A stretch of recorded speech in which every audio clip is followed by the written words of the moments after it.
Je m'appelle Noémie, je suis étudiante en 4e année à l'ICAR et aujourd'hui on interviewe Justine Arbonnier pour le film Katy Blues. Comment est né ce projet et quelle est la genèse du film ? Le projet est né en 2016. C'est vraiment au moment de l'élection de Trump. Ça a été quelque chose comme un choc pour moi, pour beaucoup de gens qui m'entouraient. Et j'ai eu envie de m'intéresser à cette période, à l'échelle d'une jeune femme, faire un portrait, quelque chose d'assez intime. Et je connaissais Katy, donc qui est le personnage principal du film. Déjà depuis 3 ans, elle joue dans mon premier court-métrage. Je suis partie la voir à Madrid, au Nouveau-Mexique.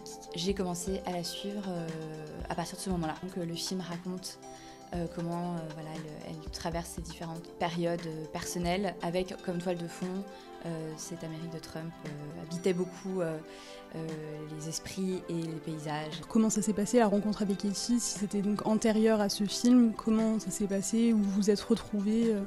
Katy, je la rencontre en 2013 en Floride, où j'ai un autre projet de film en fait, autour d'une autre jeune femme qui est une Française, qui aussi à un moment de sa vie un peu charnière, où elle est un peu perdue, elle se cherche, etc. Donc je filme cette jeune femme dans cette ferme et il se trouve que Katy est aussi dans cet endroit, dans cette ferme. Il y a une soirée où un karaoké en fait, et où je l'entends chanter. Et là, ça a été un peu un coup de foudre pour cette jeune femme, de l'entendre chanter, de voir tout ce qu'elle dégageait. C'est vraiment quelqu'un qui m'a énormément fascinée, intéressée, etc. Et Katy, ensuite, elle m'a toujours... j'ai beaucoup pensé à elle. J'ai eu envie de faire quelque chose avec elle, quoi. On parlait du contexte politique qui a été un peu l'élément déclencheur de ce projet. Comment vous avez voulu l'inclure dans ce projet-là ? Le projet de ce film, c'était vraiment de voir comment, à travers un portrait intime, le politique pouvait jaillir, en fait. Donc, le politique est vraiment la toile de fond.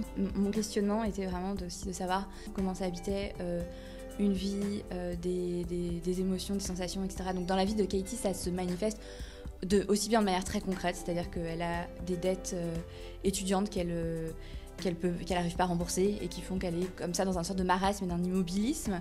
Mais pour moi, cet immobilisme se manifeste aussi d'un point de vue du corps. En fait, il y a quelque chose aussi qui se passe d'un point de vue vraiment physique. Et donc j'ai essayé d'être à l'affût en fait du blues en fait. Donc voilà, le film c'est Katy Blues. Donc en fait ça passe vraiment par cette idée d'une forme de désenchantement, comme je disais, de spleen aussi un peu qui l'habite et qui pour moi est non seulement propre à elle, mais qui est aussi, je pense, quelque chose qui était qui l'entourait complètement, d'un climat en fait politique. À un moment, Katy, elle dit que faire son émission de radio, ça lui permet de ne pas perdre la tête. Et je voulais savoir, vous, en tant que jeune cinéaste, qu'est-ce qui vous permet de ne pas perdre la tête ?